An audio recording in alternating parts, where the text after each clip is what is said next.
За сайн байцгаана уу? За өнөөдрийн подкастын сэдэв маань бас сонирхолтой байх болоо гэж бодож байна. Түүхэн сэдэв ямагт сонирхолтой байдаг. Ямагт одоо эрх зүйлэл, сургамж болон за зарим тохиолдолд ингэсэн болов гэдэг маргааныг одоо энгийн хүмүүст бол үүсгэж байдаг тийм сэдэв байгаа. За түүхэн сэдэв дотор өнөөдөр манай охин цэцэрлэлтод сүүлийн үед нөгөө нэг мэтгэлцэж хүмүүстэй ярилцаж бас сонссон Хувлаа хааны түүхийн талаар ярихаар сэдвээ сонгосон байгаа. За манай подкаст сүүлийн дугааруудын зочин болон зочноос гадна надтай хамт одоо сонсогчийн байр сууриас ажиллаж байгаа нэг хүн байгаа. Тэр бол Жананбаатар манай хүү байгаа. Тэрээр бас өөрийнхөө мэдлэгийг тэлэх зорилготой ихч болон одоо миний хийж байгаа энэ подкастыг дэргэд сууж сонсож одоо мэдлэгээ тэлэхээр ингэж хамт байж гэн. Тэгэхээр хамт байж байгаа танд маш их баярлалаа. За подкастынхаа зочин цэцэрлэлтод одоо энэ өдрийн мэндийг хүргэе. Баярлалаа. Та нарт ч гэсэн өдрийн мэнд хүргэе. Энэ өдрийн мэнд. За би сая нөгөө хэлсэнчлэн өнөөдөр бол түүхийн сэдвээр тэр дундаа Хувлаа хааны тухай ярих гэж одоо түрүүн хоёлаа ярилцсан шүү дээ тий. Тэгээ та яагаад энэ Хувлаа хааны түүхийн сэдвээр өнөөдрийнхөө подкастыг ярихаар болсон бэ? Яагаад гэвэл митигээ шөнө унтах жахта Хувлаа хааны тухай хийсэн. Хувлаа хааны тухай ярихад жоохон торгуу хөрмээр жоохон уур хөрмээр байж байгаа. Гэхдээ л миний өмнөх дугаарыг хийсээ санаж яг уур хөрх гэдэг нь яг миний хийх гэсэн зүйлийг хийгээрэй гэж хүсэж байна. За яг нөгөө түүх гэдэг чинь өөрөө тоон цаг үед яг болоод өнгөрчихсөн зүйл шүү дээ тий. Гэхдээ би тэр үйл явдал болоод өнгөрцсөний дараа үед амьдарч байгаа учраас тэн дээр за ингэсэн бол тэгсэн бол гэдэг юм хэлж байгаа. Гэхдээ магадгүй бид нэр өнөөдөр амьдарч байгаад ирээдүйд түүх болж үлдэхэд ирээдүйн хүмүүсээс бидний тухай ингэж бодно гэж чи бодож үзчихсэн үү? Тэр үед цацралтууд ингэсэн бол тэр үед ундрал ингэсэн байсан бол магадгүй иймэрхүү одоо шүүмжлүүд нөгөө талаасаа бүр их саашааж магтсан зүйлсүүд одоо үлдэж магадгүй. Гэхдээ тухайн цаг үед амьдарч байгаа хүмүүс маань хамгийн зөв гэдэг шийдвэрүүдээ гаргаад одоо ингээд түүх болж үлдсэн байгаа шүү дээ тий. Үлдэл бүх зүйл нь яг тийм яг зөв. За Хувлаа хааны талаар ярьж байгаа болохоор яг Хувлаа хаа Шанду гэдэг хот байгуулсан энэ Юан гүрний хятадыг бүхлээр нь эзлэхийг оролдсон гэсэн. Тэр маш олон зөндөө гоё юм. Энийг бол зурагтаар би үзээд имитиг яриад хийсэн. За Хувлаа хаан яг хаан болохдоо өөрөө дүүгээд өөрөө шууд намдарч түлхэж яасан мөлөө дүүн хаан болох байтал ингэж бие тоосон зан багаас нь байсан байгаад тэр их ховдог ер нь бол амиа бодсон юм шиг байсан юм шиг үлээ. Тэр хятад суурьшин байсан учраас Монголдо тийм суурьшиг хятад багштай учраас өөрөө усаа зохион байгуулалтаа хятад Монгол хоёрыг нийлүүлэн хавсран зохиосон байдаг. Тэгээд тэр хятад удирдан Монголоо баг хаадуудаа үлдээж ирэхэд өөрөө хятадаа байгаад байсан. Энэ бүхэн буруу болж дүүн түүний намдарч Бээжингийн цэргүүд Монголыг хавсарч Монгол мань жижигэрсэн.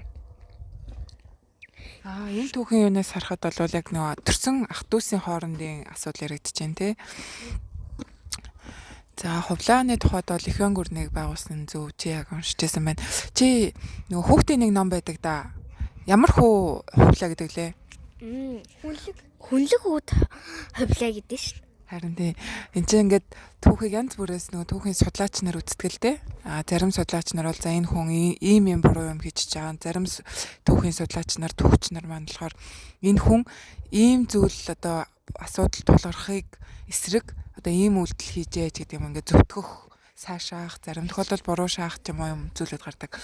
За яг хөө ингээд түүхэнд үлднэ гэдэг чинь тэр хүн өөрөө агуу зүйлийг бүтээсэн биш үү те. Тэр агуу зүйл нь их яан гүрэн те.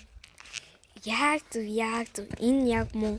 Тэгээд хаан хэрмийг бас та нар мэдэн дээ. Энэний талаар би жоохон хэсгээ ярьдаг. Энийг Хувлаа хааны бүтээсэн энэ их олон улс гүрний хамгаалахын тулд цаан хан хэрмийг барьсан юм. Тэр буруу сонссон юм шүү дээ. Цагаан ирэм чи бүр эртнийх да. Цагаан ирэм бол бүр эртнийх байж магадгүй л дээ. Бүр эртнийх нь ч байгаа. Эртнийх нь бүр Үргэлжлээд өө. тэг үргэлжлээд авахгүй юу? Зөв. Ок. За тэгээд би асуумаар санагдчихлаа нөгөө яа тэгэхээр та айгуу сайн уншижсэн болохоор хүнлэг хувлаан гэдэг номон дээр ямар зүйл гард юм бэ? Ямар зохиол гард юм бэ? Хүнлэг хувлаа дээр хувлаа маань чихэр жинсэнд их дуртай байсан учраас шууд чихэр ээжтэй явж хатаа чихэр жимс рүү яваад таслагдсан газар очиод Марко Поло гэдэг нэг газар хоригдоод Марко Поло гэдэг найзтай болсон. Тэр аялагч хүү автаа явж байсан чинь гинт төрөөд энд ирсэн юм байна л да. Тэд нар бүгдээрээ аялал одоо явахаар бэлдэж байх зур нөгөө яасан одоо тэнд болоо нэг айлын эзэн олон хүүхэд яагаад хамаг ажил гэрээ ажил хийлгээд юм цалин хөлсөхгүй нэг шавхагсан юм өгөөл болчдөг байсан. Нэг охин нь болохоор тэгээд түүний охин амин хөөрхөн байсан хөөрхөн байхгүй. Тэгээд нэг өдөр охин нь унтамхай учраас нөгөө унтаад ээжэтэл хувлаа маань гэр цэвэрлээ байж байгаа шүү дээ. Гэтэл могоо ирээд түүний хатахаас өмнө могоог явуулж яснаас хойш тэр нөгөө юу н одоо нөгөө мэдээ нөгөө гэрээ эзэн хувлаа хаан юу байна гэд явуулъя гэж. Гэтэл хувлаа хаан энэ бүгдийг бол намайг үлдээ гэж.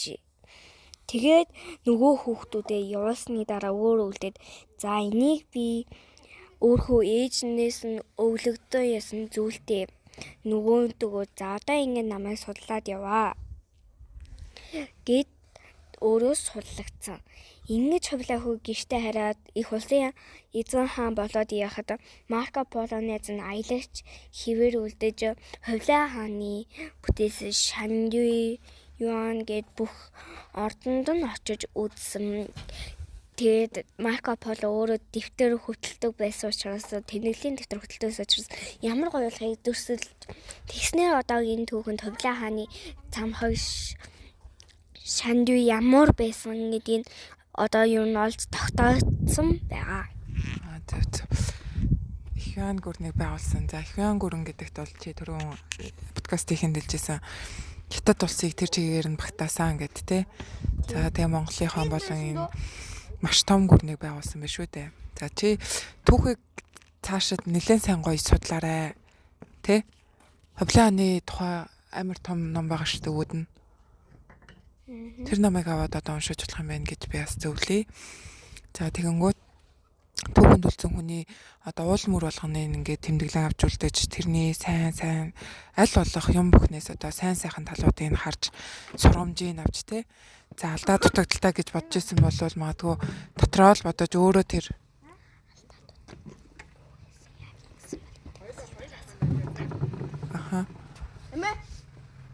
гэж бодож байна.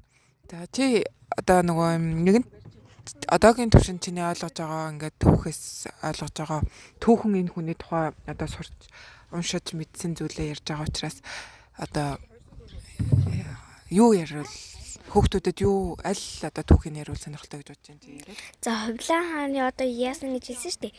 Одоо тэгвэл хэрэв хувлаа хаан ийм үйлдэл хийгээгүй байсан бол гэдгийг би яриад. Хэрэв хувлаа хаан дүүгээр нам дарж өөрөө хятадын эзэн гүрэн болоод шадар туслахуудаа баг хаадуудаа Монголд үлдээгээд энэ буруу үйл явдал болсон шүү дээ.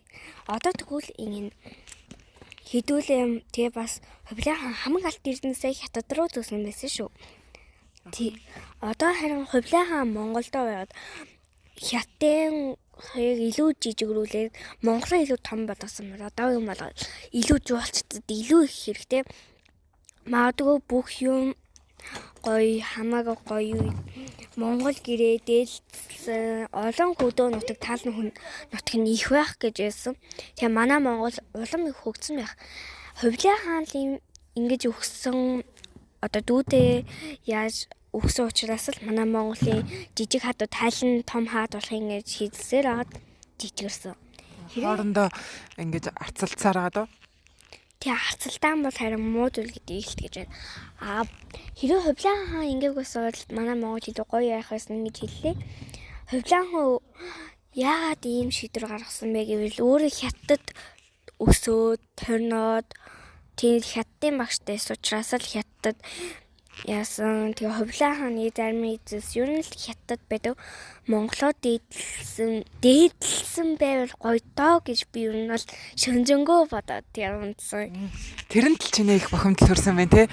Монгол хөө ээжэж ягаад хятад гүрний төвд очиод суугаад тэгээд их Монгол улсынхаа биш их юан гүрэн гэд болгочвоо гэдэг. Тэрэн дээр их толгойч ажилласан байх нь тийм үү? Яг тийм би бүр энэ дээр л яг одоо уулгаад өөрийнхөө хамаг асуудлаа шийдэр гэсэн юм аа. Тэгчээд бүр уулгаад. Зөв. Гэхдээ эргээд харах юм бол Монгол хүүхчүүдээ те Монгол хүүхэд тийм том агуу зүйлийг бүтээсэн байна. Гэхдээ тэр хүүхдийг өсгөж хүмүүжүүлсэн ээж аав, эмээ өвөө тэр хүүхдэд бас ингэж нөлөөсөн багш байж шүү дээ те. Тэгэхээр одоо манай Монгол хүүхдүүдэд боломж бий юу? Хэрвээ хичээх юм бол ер нь бол боломж байгаа. Ер нь бол ирээдүйн нээлттэй байгаа бид бүхэн л хичээх юм бол ирээдүйн бүхэлдээ одоо биднээс шалтгаална. Магадгүй чи одоо ингээд англи хэл сураж эхлэх гэж байгаа шүү дээ. Тэгээ чамд англи багш авч өгөөд тэгээ гадаадад очиж амьдраад гадаадын соёлыг сурчаад тэгээ чи мундаг хүн боллоод Хувлаа хаан шиг магадгүй маш мундаг хүн болчвол тэр цагт чи Монгол хүүхэд гэдгээ санах уу? Мэдээд санаа. Тэгвэл Монголд бол би өсөж төрнөж ээж аав маань монгол хүүхэд би өөрөө монголоор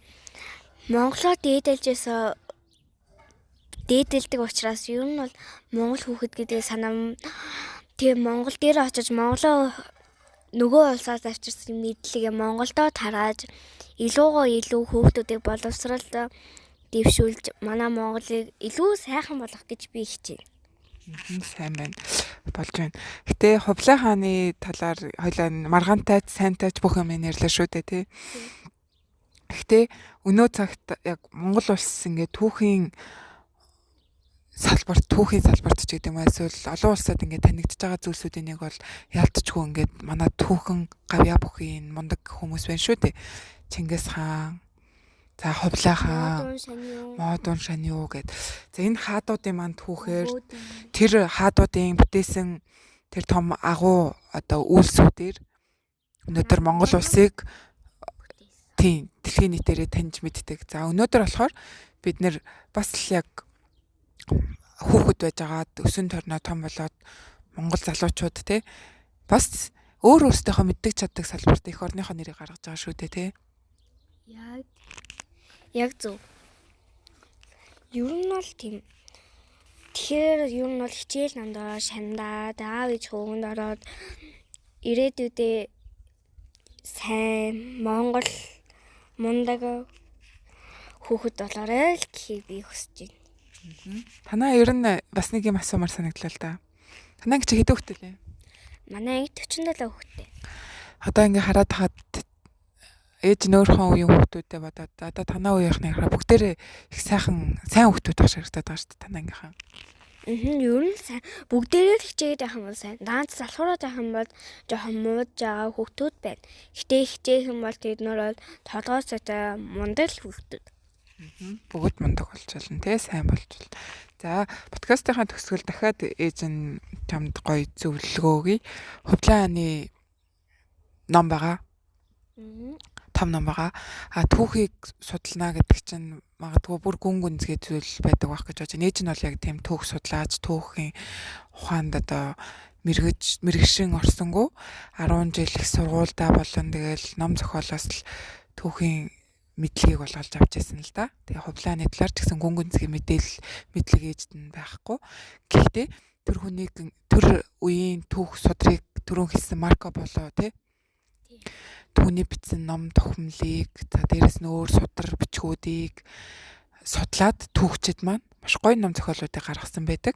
Тэгэхээр би чамайг тэр Хувлаа хааны шаштэр гэдэг баха. Ямар ч байсан түүхийн ухааны нэг нэлээд зузаан бот ном байгаа. Тэрийг уншаарай гэж зөвлөё.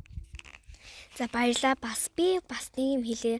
Марко Поло ер нь бол Ховлын хааны юм бичиж өөрөө тэмдэглэл бичдэг байсан учраас л бид нар одоо Ховлын хааны Шандуй хот Юан гүргэн яаж ямар байсныг тодорхойлж чадсан шүү. Тэгэхээр Марко Поло маань бас л их мундаг хүн байсан юм байна гэдгийг та нар ойлгоорой. За баярлалаа. Ээж нь бас нэг юм сонссон. Энэ жил чинь Марко Пологийн юм түүхэн одоо нэг юм айгүй түүхэн жил болж байгаа юм билэ. Тэгээд олон улсад Монголд одоо яаж байгааг мэдгүй. Гэхдээ Монголтой ялцчгүй холбоо бүхий ийм хүн байгаа. Манай Ховлын хаантай холбоотой хүн учраас за тэгээд гадаадад болонгууд Франц байсан баха. Францад тэгээд наашлангууд Хятадд Марко Пологийн түүхэн ойд зориулсан маш том арга хэмжээнүүдийг хийж байгаа юм билээ. Монголд бас хийх болов уу гэж найдаж байгаа. Мэдээж хийгсэ гэж хүсэж байна. Яа гэвэл Ховлын хааны талаар илүү их мэдүүлж ухаар болсон хүн бол Марко Поло. Тэгэхээр би бол тэнэглээсэй гэж их хүсэж байна. Тий, яг түүхэн тэр нэг жижиг юун дээр бухимдажсэн боловч жижигч байх уу тэр нөгөө шийдвэр түүнээс гарсан том тэр асуудал тэр нэг бухимджина гэж түрүүн ярьжсэн. Нөгөөдлөөсөө магадгүй саний ярианаас л ойлголоо л доо. Чи Марко Полод айгүй их баярлсан байна те. Энэ түүхийг үлдээсэнд нь. Би юу нь бол Марко Полод юу н амар их баярлж байна. Дээс нь аялал зугаалж тэмдэглэл хөтэлдэг учраас би бас яг аялал зугаалж цэрнийхээ төлөө зурж тэмдэглэл хөтлөх их дуртай. Чиний хобби сонирхолтой ойролцоо хүн учраас бас тэгж таалагдсан байна тийм үү? Мэдээж дээс нь бас Марко Поло гэдэг нийгэм хүртэл их сонирхолтой. За баярлалаа. За энэ төргээд бид хоёр подкастаа дуусгаж байна. Сонирхолтой үнэхээр сонирхолтой гоё ярилцлага болж чадлаа гэж миний хувьд бодож байна. За дараагийнхаа подкастаар уулзтлаа. Түр баяртай. За баяртай манайхаа.